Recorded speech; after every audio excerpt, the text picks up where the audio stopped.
नमस्कार, दिल्ली न्यूज में आपका बहुत बहुत स्वागत है।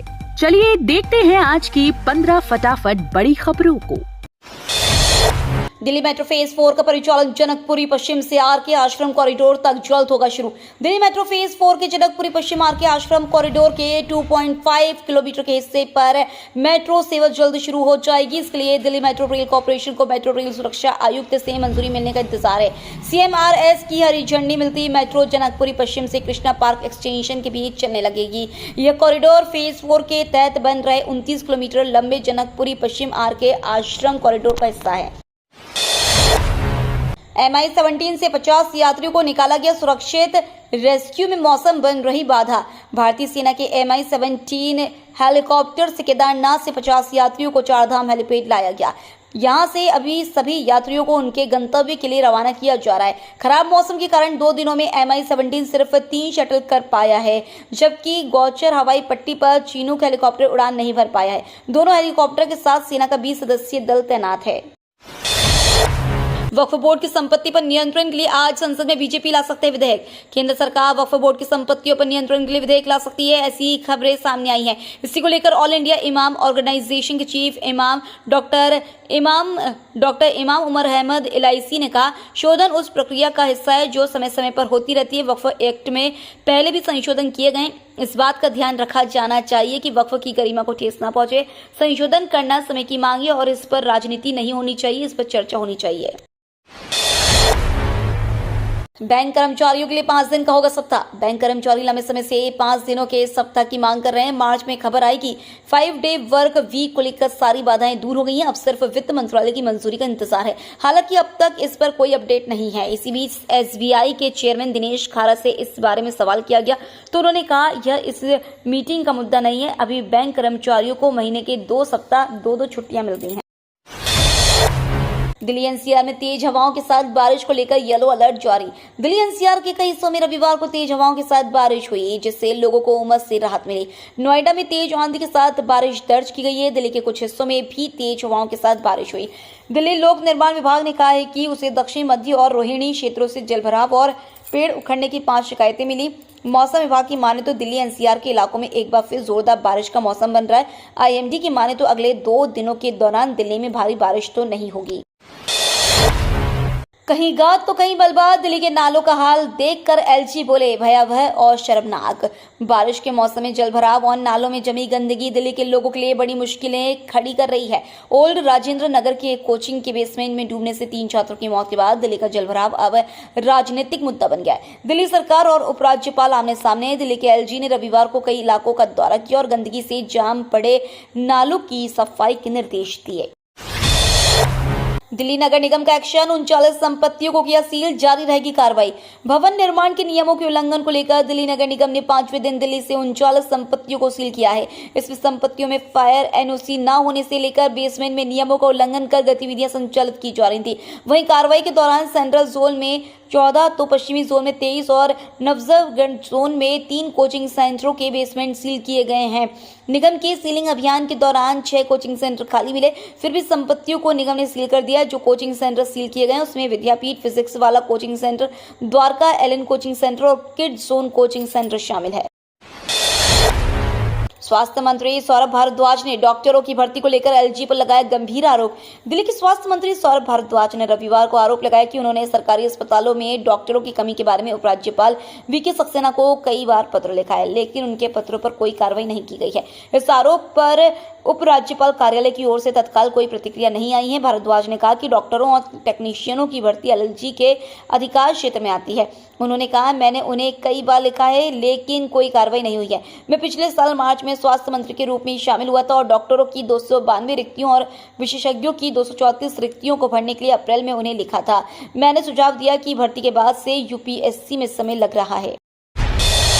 हरियाणा के गोभाना गांव तक चलेगी 848 नंबर की DTC बस, 50,000 लोगों को होगा फायदा।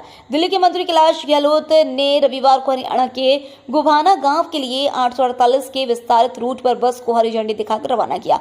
उन्होंने कहा, यहाँ के लोगों की लंबे समय से यह मांग थी। जब मैंने गोभाना का दौरा किया तो लोगों ने मुझे बताया कि यहाँ पर दिल्ली जैसी उचित कनेक्टिविटी नहीं है। उन्होंने कहा कि इस बस सेवा के शुरू करने से गोभाना और आसपास के गांवों की महिलाओं के लिए चीजें आसान हो जाएंगी।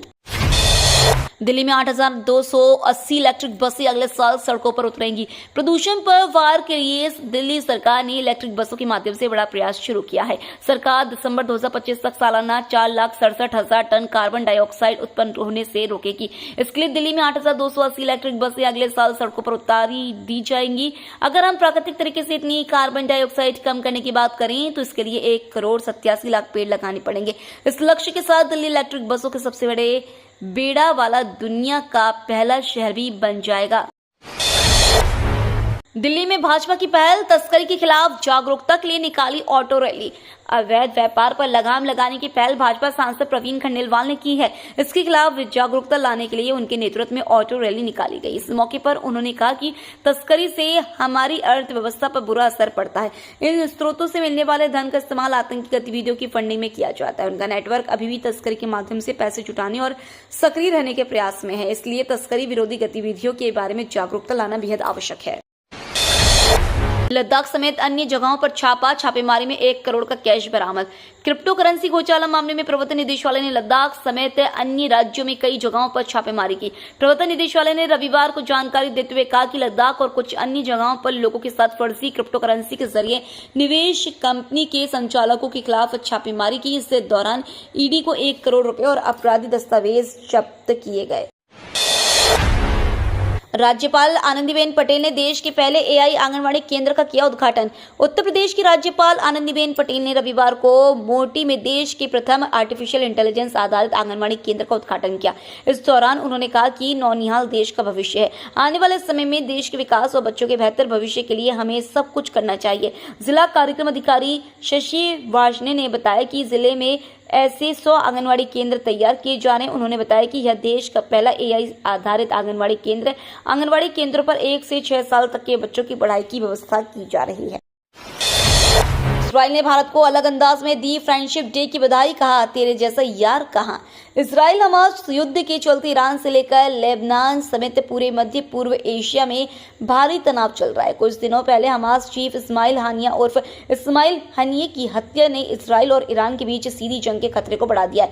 कभी भी दोनों देशों के बीच युद्ध छिड़ सकता है। इतने जटिल हालात होने के बाद इजराइल ने अपने दोस्त भारत को बेहद नए और फिल्मी अंदाज में बधाई देकर सबको चौंका दिया है। इजरायली दूतावास ने इजराइल और भारत के राष्ट्रीय ध्वज के साथ दोनों देशों की मित्रता को दर्शाने वाली एक ग्राफिक तस्वीर सोशल मीडिया पर शेयर किया और इसके साथ लिखा, तेरे जैसा यार कहां ऐसा याराना।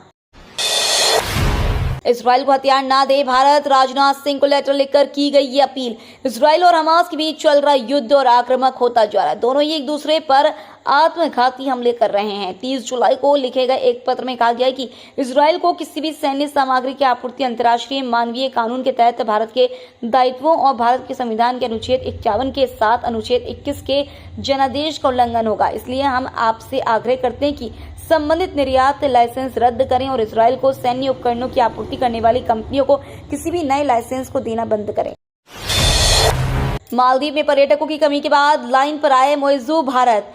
भारतीय पर्यटकों के मालदीव से दूरी बना लेने के बाद से चीन परस्त मुइज़्ज़ सरकार की अक्कल ठिकाने आ गई है। यही वजह है कि मालदीव के विदेश मंत्री इब्राहिम फैजल भारतीय पर्यटकों को आकर्षित करने के लिए 6 दिनों के भारत दौरे पर है। इसमें वह दिल्ली, बेंगलुरु और मुंबई में वेलकम इंडिया के तहत रोड शो आयोजित कर रहे हैं। साथ ही राजनेताओं से लेकर फिल्म और कला जगत की हस्तियों से मुलाकात भी कर रहे हैं। इस अभियान को Maldives marketing and public relations corporation ने शुरू किया है, जिसके उद्देश्य मालदीव के पर्यटन बाजार में भारत की वापसी कराना है।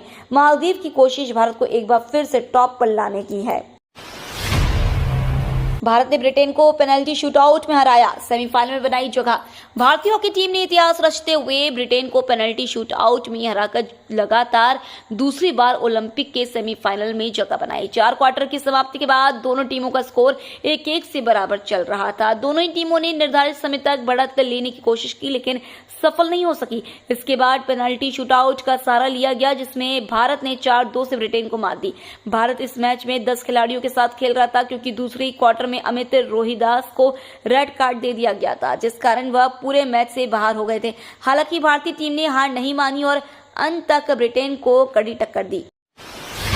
नोवाक जोकोविच ने जीता पहला ओलंपिक गोल्ड। सर्बियाई स्टार टेनिस प्लेयर नोवाक जोकोविच ने अपना पहला ओलंपिक गोल्ड जीत लिया है। 37 साल के जोकोविच ने पेरिस ओलंपिक के पुरुष सिंगल्स फाइनल में स्पेन के कार्लोस अल्कारेज को 7-6, 7-6 से करारी शिकस्त दी। मैच के रोमांच का चरम यह था कि दोनों सेट टाई ब्रेकर में गए थे, जहां जोकोविच ने बाजी मारी। जोकोविच अल्कारेज के बीच यह मुकाबला 2 घंटे और 50 मिनट तक चला। एप्पल यूजर्स के सरकार की चेतावनी, लीक हो सकता है डाटा। केंद्र सरकार ने एप्पल यूजर्स को अलर्ट करते हुए कहा है कि सतर्क रहने, वरना स्पैम कॉल, मैसेज या फोन स्पूफिंग के जरिए जरूरी इंफॉर्मेशन और डेटा लीक हो सकता है। CERT की एडवाइजरी के मुताबिक एप्पल प्रोडक्ट्स में बहुत सी खामियां पाई गई हैं, जिससे अटैकर सेंसिटिव इंफॉर्मेशन तक पहुंच सकते हैं। CERT इन ने सभी यूजर्स से एप्पल के जरिए अपलोड किए जरूरी सॉफ्टवेयर के अपडेट्स लागू करने के लिए कहा है। हिजबुल्लाह की इजराइल पर एयर स्ट्राइक, बेत हिलेल में दागी 50 मिसाइलें। हिजबुल्लाह ने इजराइल पर एयर स्ट्राइक किया है। ईरान समर्थित आतंकी संगठन ने नॉर्थ इजराइल बेत हिलेल में हमला किया है। हिजबुल्लाह ने लेबनान से इजराइल पर एक साथ 50 मिसाइलें दागी हैं। हालांकि इजराइल का दावा है कि इस हमले में इजराइल में किसी की हताहत नहीं हुई है। दावा किया कि इजराइल की एयर डिफेंस सिस्टम आयरन डोम ने गैलीली पैनहैंडल में ही सभी मिसाइलों को हवा में ही इंटरसेप्ट करके खत्म कर दिया। हिजबुल्लाह ने एयर स्ट्राइक कर कमांडर हज मोहसिन उर्फ फुआद शुक्र की मौत और लेबनान के दक्षिणी शहर दीर सिरियाने में इजरायली हवाई हमले में 17 वर्षीय लड़के की मौत का बदला लिया है। दिल्ली के कराला इलाके में वेस्ट मटेरियल की गोदाम में लगी भीषण आग। दिल्ली के कराला इलाके में वेस्ट मटेरियल की गोदाम में भीषण आग लग गई। हादसे की सूचना मिलने पर फायर ब्रिगेड की कई गाड़ियां मौके पर भेजी गई हैं। दिल्ली अग्निशमन सर्विस के रोहिणी के ADO अजय शर्मा ने बताया कि हमें रात करीब 8:45 पर आग लगने की सूचना मिली थी। यहां अपशिष्ट पदार्थ में आग लग गई है। यह एक खुला एरिया है। हालांकि इस घटना से किसी के हताहत होने की सूचना नहीं मिली है। फायर ब्रिगेड की गाड़ियां आग पर काबू पाई। रिटायर्ड IRS अफसर के बेडरूम में घुसा चोर, चाकू मारकर दंपत्ति को किया घायल। वसंत कुंज में एक चोर ने सेवानिवृत्त IRS अधिकारी को उनके घर में घायल कर दिया चाकू मारकर। यह घटना रविवार रात को है, जिसकी जानकारी पुलिस ने दी है।